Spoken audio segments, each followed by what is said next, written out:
اعوذ باللہ من الشیطان الرجیم بسم اللہ الرحمن الرحیم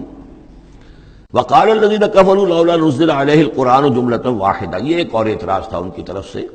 وہ لوگوں نے کہا یہ کہ کیوں نہیں اتر گیا ان پر قرآن پورا کا پورا ایک ہی مرتبہ، یعنی اس میں اصل میں جو امپلائڈ ہے ان کا اعتراض وہ یہ تھا کہ جیسے تورات تھی وہ تو حضرت موسیٰ کو ایک دم ساری دے دی گئی لکھی ہوئی تختیوں کے اوپر۔ یہ جو حضور کہہ رہے ہیں صلی اللہ علیہ وسلم کہ مجھ پر یہ تھوڑا تھوڑا قرآن نازل ہو رہا ہے، تو اس میں مشابہت پیدا ہو گئی ظاہری طور پر کہ جیسے کوئی شاعر ہوتا ہے تو سارا دیوان ایک دن میں تو نہیں وہ لا سکتا، وہ تو تھوڑا تھوڑا ایک غزل کہے گا، قصیدہ کہے گا، پھر کچھ کوشش کرے گا، پھر کوئی اچھی کوئی اور نظم لائے گا، پھر وہ جمع ہو کر دیوان بنے گا۔ تو اس اعتبار سے ان کا یہ اعتراض تھا کہ کیوں نہیں قرآن پورا کا پورا ان پر نازل ہو جاتا۔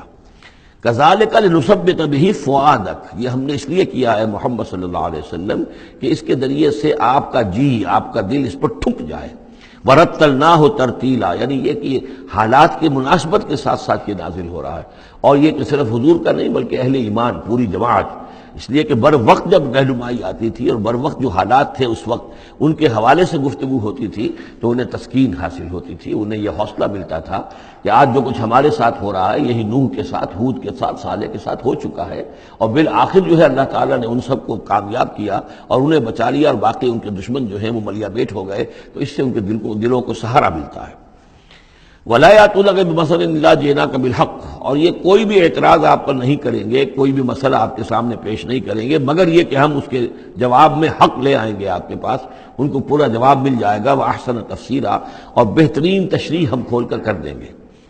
الَّذِينَ يُحْشَرُونَ عَلَىٰ وُجُوهِهِمْ إِلَىٰ جَهَنَّمَ، وہ لوگ کہ جو اپنے منہ کے بل، اوندھے منہ جمع کیے جائیں گے جہنم کی طرف۔ اولئک شر مکانا واضل سبیلا، یہ لوگ ہوں گے کہ جو بہت ہی برے ہوں گے اپنے مقام اور مرتبے کے اعتبار سے، اور بہت ہی بھٹکے ہوئے ہوں گے سوا سبیل سے، سیدھے راستے سے۔ وَلَقَدْ آتَيْنَا مُوسَى الْكِتَابَ وَجَعَلْنَا مَعَهُ أَخَاهُ هَارُونَ وَزِيرًا، اور ہم نے موسیٰ کی کتاب دی تھی اور اس کے ساتھ ہم نے اس کے بھائی ہارون کو اس کا وزیر بنا دیا تھا، اس کا کام میں تعاون کرنے والا، اس کی ذمہ داریوں میں اس کا ہاتھ بٹانے والا، اس کے بوجھ اٹھانے میں اس کی مدد کرنے والا۔ فَقُلْنَا اذْهَبَا إِلَى الْقَوْمِ الَّذِينَ كَذَّبُوا بِآيَاتِنَا، تو ہم نے کہا کہ تم دونوں جاؤ اس قوم کی طرف جنہوں نے ہماری آیات کو جھٹلایا ہے۔ فَدَمَّرْنَاهُمْ تَدْمِيرًا، تو پھر ہم نے ان کو ہلاک کر دیا، برباد کر دیا، اکھاڑ کر پھینک دیا، یعنی یہی جو معاملہ ہوا آل فرعون کا کہ وہ غرق کر دیے گئے۔ وَقَوْمَ نُوحٍ لَمَّا كَذَّبُوا الرُّسُلَ، اسی طریقے سے قوم نوح کو بھی جب کہ انہوں نے رسولوں کی تکذیب کی، اغرقناہم، انہیں بھی ہم نے غرق کر دیا، وجعلناہم للناس آیہ، اور انہیں ہم نے تمام نوع انسانی کے لیے ایک نشانی بنا دیا، واعتدنا للظالمین عذابا علیما، اور ہم نے ظالموں کے لیے یہ دنیا کا جو عذاب استیصال تھا وہ تو نقد یہاں مل چکا ہے، اصل تو عذاب علیم آخرت کا ہے جو ان کے لیے تیار کر دیا گیا ہے۔ وعادا وثمود واصحاب الرس وقرونا بین ذلک، اور یہی معاملہ ہوا قوم عاد کا، قوم سمود کا اور کنویں والوں کا۔ اس کے بارے میں کوئی زیادہ صراحت کے ساتھ کوئی ایک رائے نہیں ہے کہ یہ بھی کوئی ایک قوم تھی جس کے پاس رسول بھیجے گئے، ان کے رسول کا کیا نام تھا، وہ قوم کب اور کہاں تھی، اس کے بارے میں کوئی اتفاق رائے نہیں ہے۔ وقرونا، لیکن یہ کہ معلوم ہوتا ہے کہ انہوں نے اپنے رسول کو کسی کنویں کے اندر بند کر دیا تھا، تو وہ رس کہتے ہیں کنویں والے۔ وقرونا بین ذلک، اور پھر یہ کہ ان کے مابین اور بہت سی بھی قومیں اور نسلیں اٹھی۔ وکلا ضربنا لہ الامثال، اور ہم نے ان سب کے لیے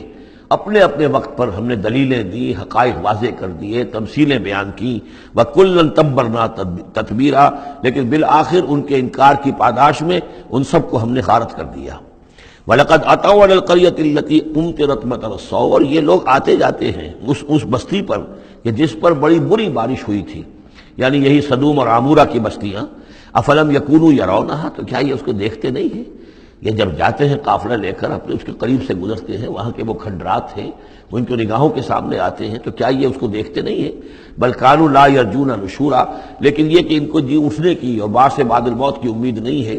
چونکہ وہ خیال نہیں ہے، لہذا ان آیات کو، ان حقائق کو یہ دیکھتے ہیں، گزر جاتے ہیں اندھوں کی طریقے سے، اس سے سبق نہیں سیکھتے۔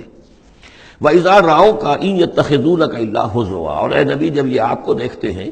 تو بس یہ پھر آپ کا مذاق اڑانا شروع کر دیتے ہیں۔ یہ بھی ایک طریقہ ہوتا ہے، آپ سیریس ہو ہی نہ، سیریس ہوں گے تو کسی کی بات سن کر کچھ سمجھنا پڑے گا، غور کرنا پڑے گا، جواب دینا ہوگا اس کو چٹکیوں میں اڑائیے، ہنسی مذاق میں اڑا دیجیے۔ وَإِذَا رَأَوْكَ إِن يَتَّخِذُونَكَ إِلَّا هُزُوًا، اور جب یہ آپ کو دیکھتے ہیں تو یہ بس یہی روش اختیار کرتے ہیں آپ کے ساتھ کہ آپ کا مذاق اڑاتے ہیں۔ احاذ الذی بعث اللہ رسولا، یہ ہے وہ جنہیں اللہ نے بھیجا رسول بنا کر، یعنی بڑے بظاہر جو استحقار کا انداز ہو، اچھا یہ ہے وہ جو سمجھتے ہیں کہ ان کو رسول بنایا گیا، اللہ نے رسول بنا کر بھیجا ہے۔ احاذ الذی بعث اللہ رسولا ان کاد لیضلنا عن آلہتنا، واقعتاً یہ شخص جو ہے یہ تو تل گیا تھا، قریب ہو گیا تھا کہ ہمیں اپنے معبودوں سے ورغلا دے، لولا ان صبرنا علیہا، اگر ہم اپنے معبودوں پر ثابت قدم نہ رہتے، صابر نہ رہتے، جمع نہ رہتے، اگر ہم نے ان کے ساتھ وفاداری کا رشتہ جو ہے، وفاداری بشرط استواری عین ایمان ہے، اگر ہم نے اس وفاداری کا رشتہ اپنے معبودوں کے ساتھ استوار نہ کیا ہوتا تو اس شخص نے تو واقعی ہمیں برگشتہ کر دیا تھا۔ وَسَوْفَ يَعْلَمُونَ حِينَ يَرَوْنَ الْعَذَابَ مَنْ أَضَلُّ سَبِيلًا، ان قریب وہ جان لیں گے جب وہ عذاب کو دیکھیں گے کون تھا بھٹکا ہوا راستے سے، آیا محمد اور ان کے ساتھی صلی اللہ علیہ وسلم ورضی اللہ تعالیٰ عنہم اجمعین، یا یہ کہ تم لوگ۔ صدق اللہ العظیم۔